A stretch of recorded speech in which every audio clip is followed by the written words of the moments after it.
Bienvenidos a Homo Lector Audiolibros. Hoy os presentamos dos nuevas aventuras del detective Sexton Blake. La primera se titula El tercer hombre y la segunda, Arsénico. Esperamos que sean de vuestro agrado. El tercer hombre. Sexton Blake caminaba de un lado a otro por el andén de Little Hazelwood Junction, una estación de la Great Southern, a casi 200 kilómetros de Londres y a 78 del puerto marítimo de Barway. La sonrisa que se dibujaba en su rostro perspicaz delataba sus pensamientos. De hecho, el famoso detective se estaba regalando unas vacaciones y había conducido desde la granja donde se alojaba para reunirse con su viejo amigo Bathurst, quien iba a compartir sus vacaciones con él. «Por fin está aquí», murmuró Blake, mientras el tren de las 9:30 salía del túnel, que se encontraba más allá de la estación, y se dirigía al andén. Antes de que se detuviera, Bathurst saltó de un compartimento y corrió hacia Blake. «¡Qué gusto verte!», exclamó el detective. «¿Dónde está tu equipo de pesca?» «En el furgón del equipaje». Se dirigían a toda prisa hacia allí, cuando una mujer, que iba delante de ellos, lanzó un grito, y Blake llegó justo a tiempo para sujetarla y evitar que cayera. «¡Dios mío! ¡Está muerto!», gimió la mujer, señalando el vagón que estaba justo enfrente. En un rincón, junto a la ventana, bajo el intenso resplandor de la lámpara del techo, un hombre yacía acurrucado, hecho un ovillo informe. Bastaba una mirada para darse cuenta de que estaba muerto. En el rincón más alejado del vagón había otro hombre. Tenía el rostro pálido, salvo por una mancha de sangre en una mejilla, la mirada fija y vidriosa, y parecía apenas consciente de su entorno. Un cuchillo de hoja larga yacía en el asiento a su lado. «¡Retrocedan!», gritó un guardia, mientras la gente corría desde todas direcciones. «¡Policía! ¡Llamen a la policía!». Blake, que no quería verse involucrado en aquel terrible asunto, alzó en brazos a la mujer desmayada y la llevó a la sala de espera, donde la dejó al cuidado de un asistente. Luego se marchó, y como los mozos de la estación estaban completamente desconcertados, él y Bathurst recogieron juntos el equipaje de este último, lo apilaron rápidamente sobre uno de los coches de alquiler que esperaban fuera de la estación, y le ordenaron al chofer que los llevara a la granja donde iban a alojarse. «¿Por qué lo habrá matado?», dijo Bathurst pensativo. «No, Bathurst. Olvidemos todo esto. Estamos de vacaciones, recuérdalo», exclamó Blake con impaciencia, y empezó a hablar de la pesca para distraer a su amigo. Esa noche no se volvió a mencionar el tema del asesinato. Pero no se les iba a permitir olvidarlo tan fácilmente. A la mañana siguiente, durante el desayuno, el granjero Cowrie, su casero, apareció dando tumbos. «¿Se han enterado, caballeros?», dijo sin aliento. «Ha ocurrido algo terrible en Hazelwood. Han encontrado a un tipo apuñalado en el tren. Les traje el periódico». Bathurst le dio las gracias y cogió el periódico. «Vaya», exclamó. «Esto es gracioso. El tipo jura que no lo hizo». «¿Quién? ¿El hombre con la cara ensangrentada?». «Sí, dice llamarse Angus Clibborn. Según su relato, cuando subió al tren en Barway, estaba solo. En el último momento, dos hombres se subieron. En cuanto el tren salió de Barway, ambos lo agarraron, uno lo sujetó, mientras el otro lo sedaba con cloroformo. Cuando recuperó la consciencia, el tren ya estaba reduciendo la velocidad, al entrar en Hazelwood. Uno de los hombres había desaparecido, y el otro yacía muerto en el extremo opuesto del vagón. ¿Da alguna razón para el supuesto ataque en su contra?», preguntó Blake. «Sí, le robaron la bolsa». «¿Qué contenía?». «Eso es lo raro», respondió Bathurst. «Nada. Pero, aún así, parece que le da mucha importancia a esa bolsa. Dice que es un invento suyo, una bolsa a prueba de robos. La patentó hace unas semanas. Es más, asegura que quien la haya robado tarde o temprano será encontrado. Blake frunció el ceño. «Una historia extraordinaria», exclamó. Si ya tenía la patente, sus atacantes no tendrían ningún motivo para robarle su invento. Pero basta ya, Bathurst. Vamos al río a pescar, que para eso hemos venido. Estaba sacando la caña de pescar de su estuche, cuando el zumbido grave de un automóvil llegó desde la carretera. Al instante siguiente, un anciano se acercó apresuradamente por el sendero del jardín y se encontró con Blake en el porche. «¿El señor Sexton Blake, si no me equivoco?», preguntó el recién llegado. «Ese es mi nombre, señor», respondió Blake. «Me llamo Gaunt», dijo el otro. «Soy director de Great Southern. Sé que está de vacaciones, señor Blake, pero he venido a rogarle que tenga la amabilidad de esclarecer el misterio de este horrible crimen». «¿Hay algún misterio?», preguntó Blake. «A primera vista, el caso parece claro. En cuanto al culpable, sí. Lo tenemos bajo llave. Lo que queremos saber es el motivo del asesinato. Esta clase de misterios, señor Blake, son la peor publicidad posible para un ferrocarril». Blake dejó caer su caña de pescar, con un suspiro de resignación. «Muy bien, señor Gaunt, haré lo que pueda. Espere a que recoja mis cosas». En menos de 5 minutos, Blake y Bathurst ya estaban sentados en el coche del señor Gaunt. «¿Qué opina la policía?», fue la primera pregunta de Blake, mientras se dirigían rápidamente hacia Hazelwood. «Su teoría es que se trata de un crimen de venganza», respondió el señor Gaunt. «El hombre asesinado es sin duda extranjero. El acusado, que se hace llamar Angus Clibborn, admite haber vivido en Italia toda su vida. Su padre era un ingeniero escocés que trabajaba en el ferrocarril de Calabria. Todos sabemos que Calabria es un nido de sociedades secretas. ¿Qué más probable que Clibborn, con algún agravio personal que vengar, siguiera a su víctima y la matara a la primera oportunidad? Resulta extraño que luego no intentara escapar», repuso Blake. «¿Cómo podría? El tren de las 9:30 tiene una velocidad media de casi 50 millas por hora desde Barway. ¿No hay paradas ni retrasos en el trayecto?». «Ninguna. La primera parada es Hazelwood. Si no recuerdo mal», dijo Blake, «su ruta transcurre por terreno llano en la mayor parte del trayecto». «Así es, solo hay 2 pendientes, el descenso hacia el valle de Longbourn y el ascenso desde él, y ninguna de ellas es pronunciada». «¿No le da importancia a la historia de la bolsa?». El señor Gaunt se encogió de hombros. «Sin duda, la historia del prisionero difícilmente merece ser tomada en serio». Al mismo tiempo, se alertó a los operarios a lo largo de toda la línea, a primera hora de esta mañana, y la vía ya ha sido inspeccionada. «Encontraremos un cable en la estación, si se ha hallado algo». En otros 5 minutos llegaron a la estación. El jefe de estación los estaba esperando. «No se ha encontrado nada, señor», fueron sus primeras palabras. Blake se volvió hacia el señor Gaunt. «Me gustaría ver al prisionero», dijo. «Eso se arregla fácilmente», respondió el director. «Todavía está en la comisaría, le llevo en mi coche». Las autoridades locales estaban dispuestas a hacer cualquier cosa para ayudar a Sexton Blake. Lo llevaron a la celda, y Bathurst estuvo charlando con el sargento de policía durante casi media hora, antes de que reapareciera su compañero. «Gracias», dijo Blake, en respuesta a las preguntas del sargento.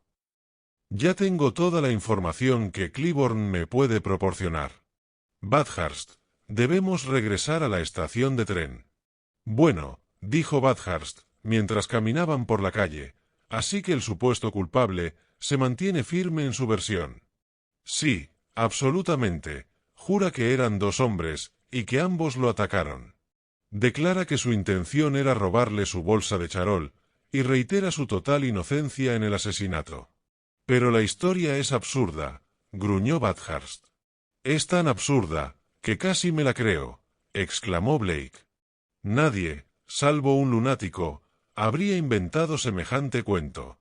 Pero el tercer hombre, insistió Bathurst, ¿qué fue de él? No podría haber saltado de un tren, que iba a 80 kilómetros por hora. Al menos, si lo hubiera hecho, los operarios de las vías seguramente habrían encontrado los pedazos. Al llegar a la estación, Blake preguntó si sería posible llevarlo en coche hasta allí. Por supuesto, dijo el jefe de estación. Se ordenó la salida de una locomotora, y en pocos minutos, el detective y su ayudante se dirigían a toda velocidad hacia el sur, rumbo a Barway. Blake le pidió al maquinista que no superara los 24 kilómetros por hora, y mientras estaba de pie en la cabina, sus ojos rápidos escudriñaron el terreno a ambos lados de la vía. En aproximadamente una hora, llegaron a Longbank, donde la vía descendía en una curva de ingeniería impecable, atravesando densos bosques que se adentraban en el hermoso valle de Longbourn. A mitad de la ladera, había un apartadero que conducía a una cantera de grava. ¿Puede parar aquí?, le preguntó Blake al conductor. El conductor dijo que podía esperar en la vía de apartado, el tiempo que fuera necesario. Detuvo la locomotora, y Blake saltó. «¡Vamos, Bathurst!», gritó, y alejándose tranquilamente de la vía del tren, se adentró entre los árboles más frondosos. Blake siguió bajando la colina, a través de una maleza tan espesa, que no se podía ver a 5 metros en ninguna dirección. Bathurst lo siguió. De repente, los árboles se abrieron, y se encontraron al borde de un arroyo ancho y de corriente lenta. Luego, salieron del bosque, justo debajo del punto donde la vía férrea lo cruzaba por un puente de piedra. Allí, el río describía una curva pronunciada a la derecha, de modo que el terraplén del ferrocarril discurría unos 200 metros paralelo a la orilla opuesta. Blake se sentó tranquilamente sobre la hierba. «Bathurst», dijo, «¿qué te parece ir a nadar?». Dicho esto, comenzó a quitarse la ropa. Bathurst, a quien la experiencia le había enseñado a someterse a todos los caprichos de Blake, siguió su ejemplo. Blake, tras zambullirse, se dirigió hacia la otra orilla, y nadó cierta distancia río abajo. Luego regresó, y nadó río arriba por la margen izquierda, hacia el lugar donde había dejado su ropa. Cuando Bathurst se reunió con él, se estaba vistiendo. Una vez ambos estuvieron vestidos, Blake abrió el camino hacia el puente del ferrocarril, trepó por el terraplén y lo cruzó. Al llegar a un punto, a unos 50 metros del puente, giró a la izquierda y bajó con dificultad hacia el río. La orilla descendía abruptamente hacia el agua. El terreno era difícil de transitar, pero Blake avanzó con dificultad sobre la hierba, áspera y seca, y Bathurst lo siguió con cautela. Cuanto más avanzaban, menos pronunciada se volvía la pendiente. Finalmente, llegaron a un lugar donde había una franja de tierra llana, entre el terraplén y el río. Esta estaba cubierta de una densa vegetación de zarzas y ortigas. Blake avanzó con cautela. De repente, lanzó un grito triunfal, y adentrándose entre la maleza, sacó un objeto de lo más extraordinario. Era una maraña de finas varillas de acero, aplastadas y rotas de la manera más insólita, y cubierta con jirones de cuero negro desgarrados. Blake lo sostuvo en alto, frente a los asombrados ojos de Bathurst. «¡La bolsa!», exclamó. «Eso significa que el tercer hombre no puede estar muy lejos». Volvió a seguir la pista, como un sabueso incansable. Señales, invisibles incluso para los ojos entrenados de Bathurst, eran para él tan claras como la letra impresa. Al salir de la vía del tren, cruzó rápidamente una pradera inundable, y girando ligeramente a la derecha, llegó a un denso bosquecillo, donde el suelo pantanoso crujía bajo sus pies. Allí, el rastro era evidente para cualquiera.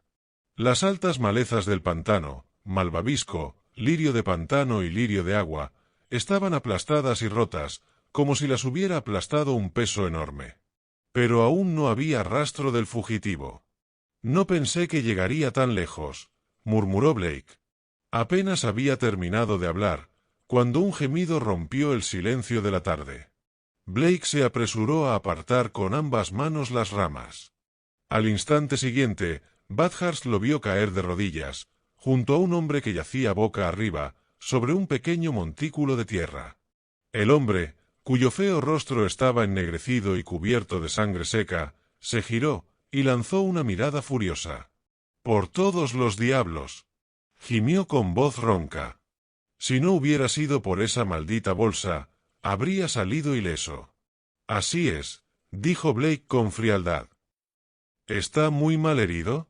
No va a tener usted la satisfacción de llevarme a la horca». «No viviré hasta entonces», replicó el otro, con un brillo de triunfo en los ojos.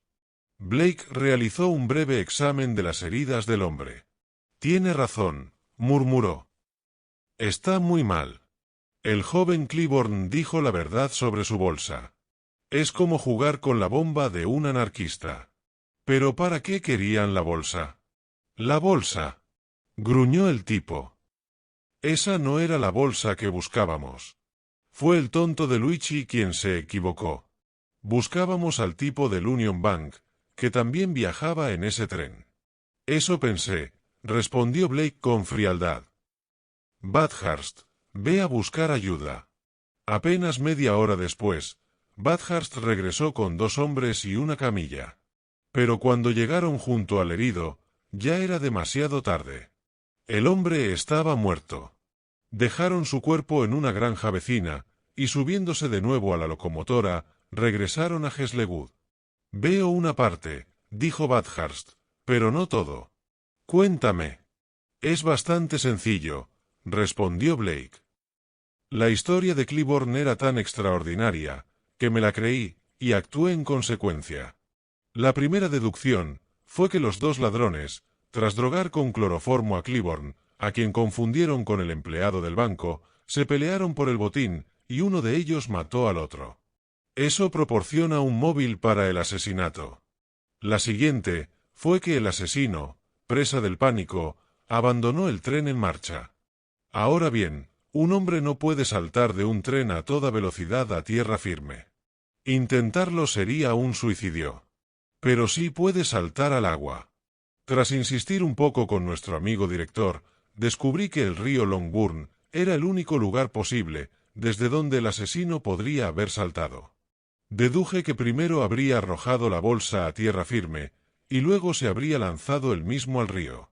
Nuestro baño demostró que tenía razón. Localicé el lugar donde el tipo subió a la orilla. El resto, por supuesto, fue fácil. Cuando entrevisté a Cliburn esta mañana, me habló de esta bolsa suya. Está construida de tal manera que aunque el dueño puede abrirla o cerrarla sin dificultad ni peligro, cualquier violencia ejercida sobre la cerradura provoca la explosión de una pequeña carga de un explosivo especial. El ladrón, cuya muerte nadie lamenta, la golpeó con un gran trozo de piedra caliza, y sufrió las consecuencias. Esa es toda la historia, concluyó Blake. Pero lo único que puedo decir es que si los periodistas vienen a molestarme con eso, seré extremadamente grosero. Vine a Heslewud a pescar, y eso es lo que voy a hacer. Fin. Arsénico. Durante 30 años, como muchos londinenses recordarán, John Parker regentó una sombrerería en Euston Road. A los 65 años, viudo y con una hija única, se retiró del negocio y se instaló con su hija y una criada en una pequeña casa en Portman Terrace. 2 años después de su jubilación, su hija se casó con un hombre llamado Hunt y se fue a vivir a Streatham. Tras su partida, el anciano publicó un anuncio en el periódico, buscando una ama de llaves. Finalmente, de entre una veintena de candidatas, contrató a una joven y atractiva viuda de 28 años, llamada Robertson. En Portman Terrace, las opiniones sobre la señora Robertson estaban divididas. Los hombres, en general, la consideraban una mujer encantadora. Las mujeres, en cambio, hablaban mal de su cabello rubio, sus dientes blancos como perlas y su espléndida figura. Dijeron otras cosas desagradables, que no es necesario repetir aquí, y pronto le confiaron a sus maridos que la astuta muchacha estaba coqueteando con su viejo y necio amo. Con esto, por supuesto, querían insinuar que la joven y hermosa viuda intentaba conquistar el corazón del anciano y quedarse con las 3 o 4 mil libras que había ahorrado. Los hombres, con su típica superioridad masculina, se burlaron de la sugerencia y aconsejaron a sus esposas que practicaran un poco más de caridad cristiana. Pero las esposas pronto se vengaron, pues unas pocas semanas después se publicaron las amonestaciones matrimoniales y se fijó la fecha de la boda entre el señor Parker y su ama de llaves. Así estaban las cosas, cuando la hija del señor Parker, ya entrada la noche, recibió una postal anónima, preguntándole si sabía que su padre estaba a punto de casarse con su joven ama de llaves. Ahora bien, la señora Hunt, como es lógico, no deseaba que las 3 o 4 mil libras de su padre pasaran a manos de una desconocida, como probablemente ocurriría si se casaba con la señora Robertson. Por consiguiente, una hora después de recibir la postal, una indignada y decidida señora Hunt llegó a Portman Terrace con la intención de poner fin a esa farsa. Amelia, la criada, le abrió la puerta y en respuesta a su primera pregunta, le informó de que la señora Robertson se había marchado esa tarde para pasar la semana previa a la boda con unos amigos en el norte. ¿Boda?, resopló la señora Hunt. No va a haber boda. Luego, caminó con paso firme hasta la pequeña sala de estar para entrevistarse con su padre. Lo que ocurrió durante esta conversación entre el señor Parker y su hija puede deducirse de la declaración que Amelia, quien estuvo escuchando detrás de la puerta la mayor parte del tiempo, hizo posteriormente a la policía. Dijo haber oído a la señora Hunt describir a su padre como un viejo tonto y ciego, y a la señora Robertson como una gata astuta. También oyó a la señora Hunt implorarle a su padre que rompiera el compromiso matrimonial y pedirle que volviera con ella a Streatham.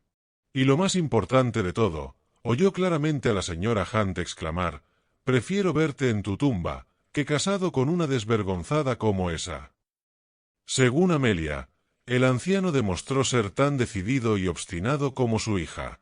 Una y otra vez, lo oyó decir que tenía la intención de casarse con la señora Robertson, y que por mucho que hablaran, no cambiaría su decisión. Finalmente, contó Amelia, dio por terminada la entrevista, despidiéndose de la señora Hunt y acostándose. La señora Hunt estaba furiosa. Sin embargo, no tenía intención de ceder tras la primera ronda, por así decirlo.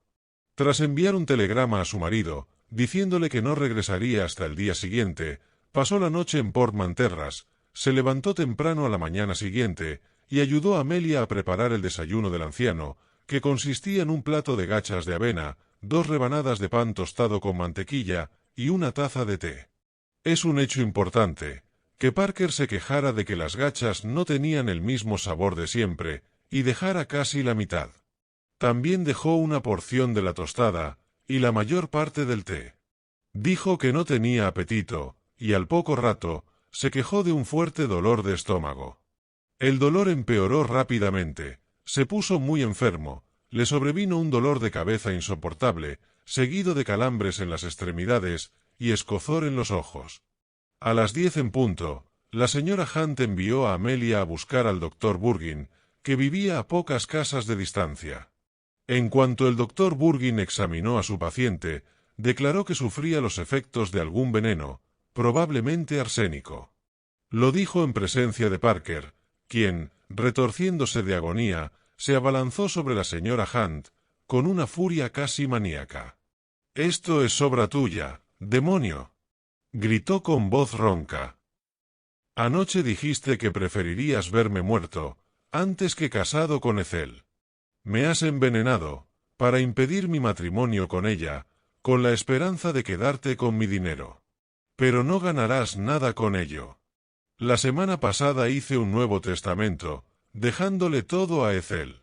A pesar de las protestas del doctor Burgin, el anciano envió a Amelia a buscar a la policía.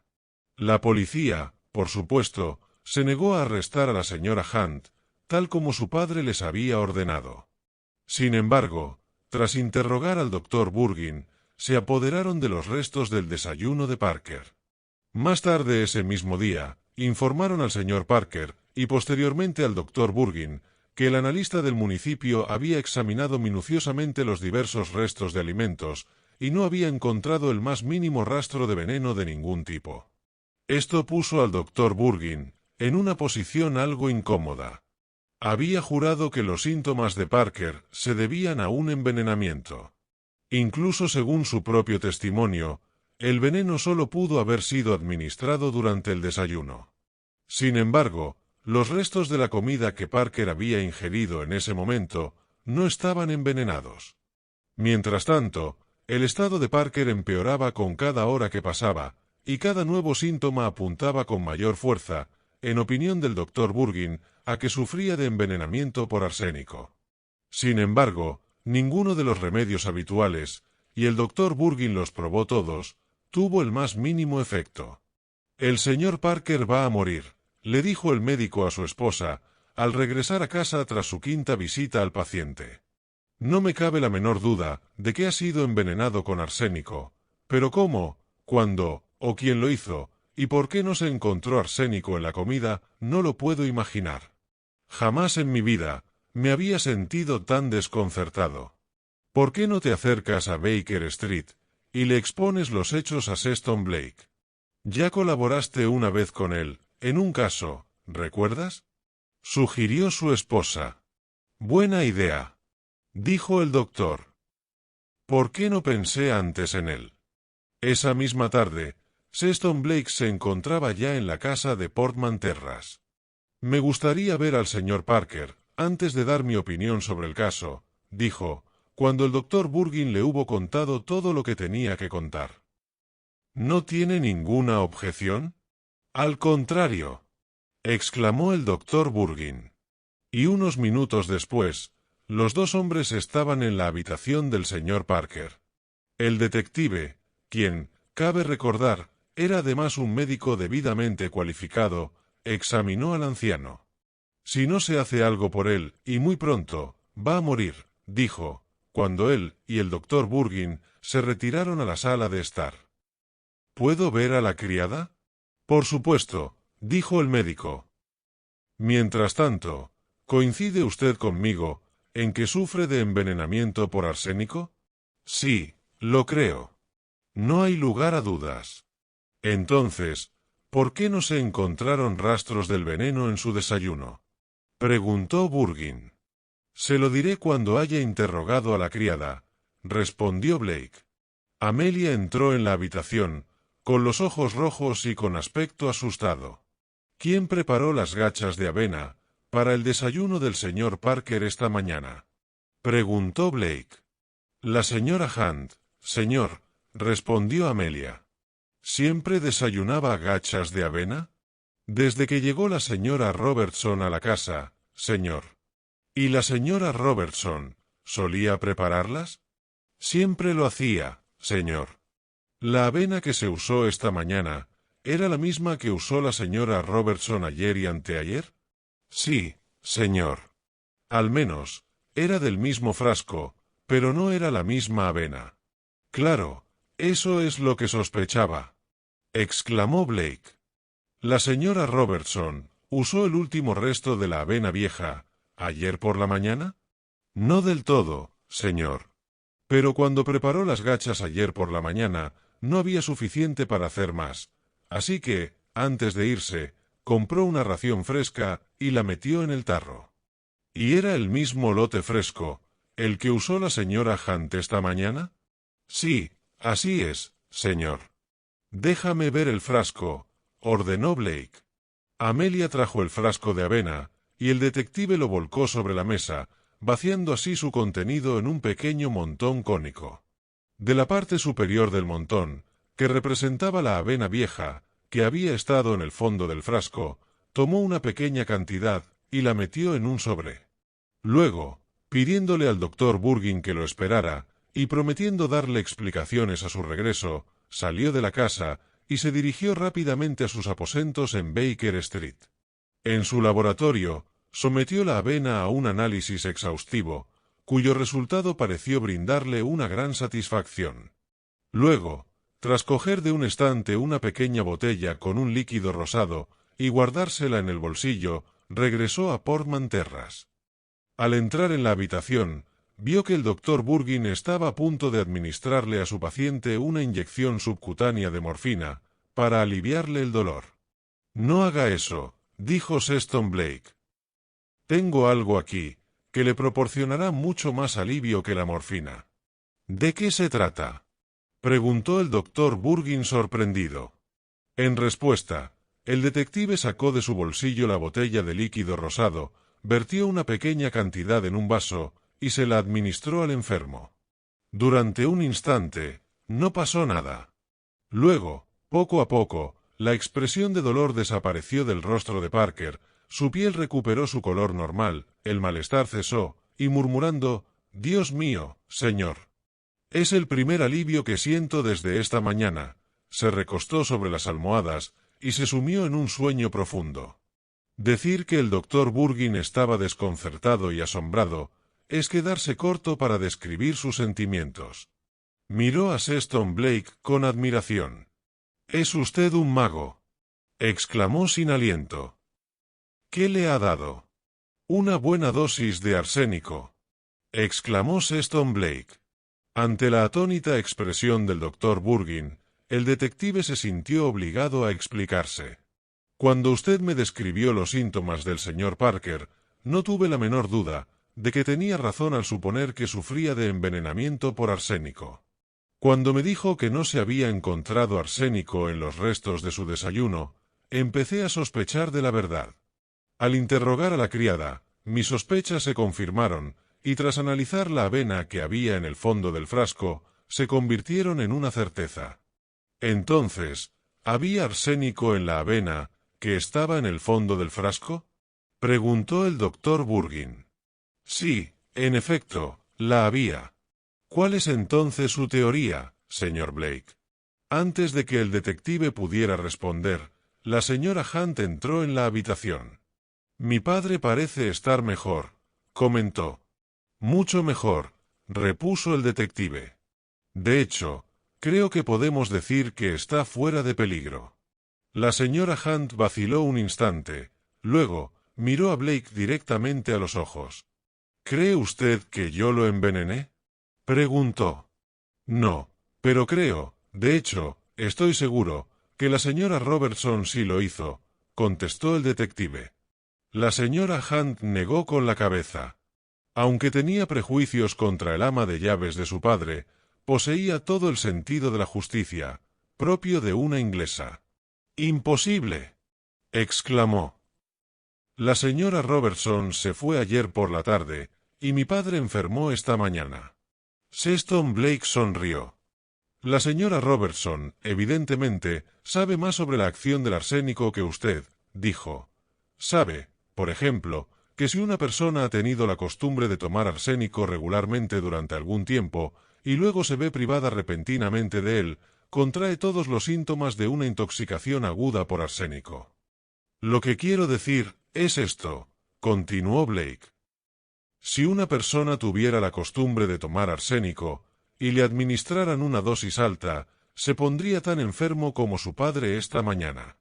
En cambio, si se comenzara administrándole una dosis pequeña cada día, y se le aumentara gradualmente, al final se podría, sin hacerle daño, darle una dosis que envenenaría a cualquier persona normal. Si entonces se le dejara de administrarle arsénico repentinamente, desarrollaría los mismos síntomas que si se le hubiera dado una dosis alta de golpe, por primera vez en su vida». «¿En verdad es tal como dice el señor Blake?», preguntó la señora Hunt, dirigiéndose al doctor Burgin. «Sí, así es», dijo el doctor con un tono de emoción contenida. «Ahora lo entiendo. La señora Robertson ha estado mezclando arsénico con las gachas de avena de su padre durante los últimos meses, sin duda en dosis cada vez mayores. Ayer se marchó, por lo que su padre no recibió arsénico con sus gachas esta mañana. Al verse privado de su dosis diaria, inmediatamente comenzó a sufrir todos los síntomas de una intoxicación aguda por arsénico». «Exactamente», confirmó Sexton Blake. Luego, se volvió hacia la señora Hunt, y continuó con su explicación. «La señora Robertson», dijo, evidentemente se había propuesto quedarse con el dinero de su padre. Solo podía lograrlo casándose con él, algo que no quería hacer, y que, tal vez, no podía hacer, puesto que ya estaba casada. Por lo tanto, lo que hizo fue lo siguiente. Cada mañana mezclaba una dosis de arsénico, que sin duda aumentaba día a día, con las gachas de avena de su padre. Cuando se publicaron las amonestaciones, se fijó la fecha de la boda, y su padre redactó un nuevo testamento a su favor. Ella se marchó, fingiendo que iba a pasar la semana anterior a la boda, con unos amigos en el norte. Sin duda, se llevó el Nuevo Testamento consigo, y me sorprendería mucho que hubiera dejado alguna dirección al marcharse. No lo hizo, dijo la señora Hunt. Eso era justo lo que esperaba, repuso Sexton Blake. Pero retomemos mi explicación. Antes de irse, compró avena fresca, y la puso en el frasco, encima de la avena envenenada que había estado usando hasta entonces. Que no la tirara. Es uno de esos errores increíblemente estúpidos, que de alguna manera, hasta los criminales más listos casi siempre cometen. El resto lo puedes deducir usted misma, concluyó. Esta mañana, su padre, al no haber recibido su dosis diaria de arsénico, desarrolló síntomas violentos de intoxicación por arsénico. La policía examinó los restos de los alimentos que había tomado en el desayuno, pero, por supuesto, no encontraron arsénico. Porque no fue la presencia de arsénico en las gachas, sino su ausencia, lo que causó la enfermedad de su padre. Por lo tanto, cuando le administré una dosis fuerte del veneno, como le explicará el doctor Burgin, todos sus síntomas desaparecieron. «¿Qué criatura tan inhumana debe ser esa mujer?», exclamó la señora Hunt. «Y por supuesto, nunca la atraparán, porque nadie sabe dónde está, y cuando se entere de que su diabólico plan ha fracasado, jamás se atreverá a aparecer por aquí de nuevo. ¿Y si pudiéramos hacer creer a la señora Robertson que su plan ha tenido éxito?», preguntó Blake. «¿Y si mañana leyera en los periódicos que el señor Parker ha muerto? ¿Qué haría?». «Ella vendría corriendo», dijo la señora Hunt, «presentaría el testamento y reclamaría el dinero de mi padre». «Exacto», exclamó Sexton Blake. ¿Ve la idea? Así lo hicieron, y media hora después, todas las persianas de la casa estaban bajadas en señal de duelo, mientras que la mañana siguiente apareció el anuncio de la muerte de John Parker en las secciones de obituarios de todos los principales periódicos de Londres. La estratagema del detective fue todo un éxito. Esa misma tarde, la señora Robertson llegó a Portman Terrace, aparentemente abatida por el dolor. Sin embargo, su dolor se transformó rápidamente en furia y consternación, al ser arrestada y descubrir la trampa que le habían tendido.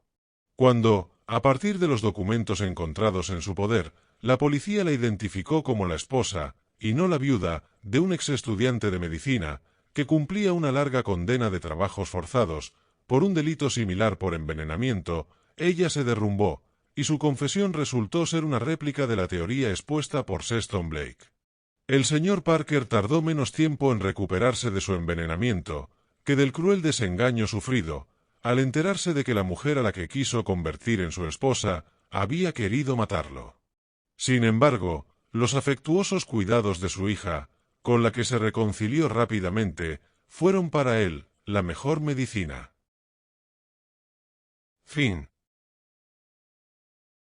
Gracias por ver este vídeo. Por favor, no olvides suscribirte, dar a me gusta, compartirlo y dejar un comentario. Si te ha gustado este relato, puedes encontrar más audiolibros en nuestro canal, Homo Lector.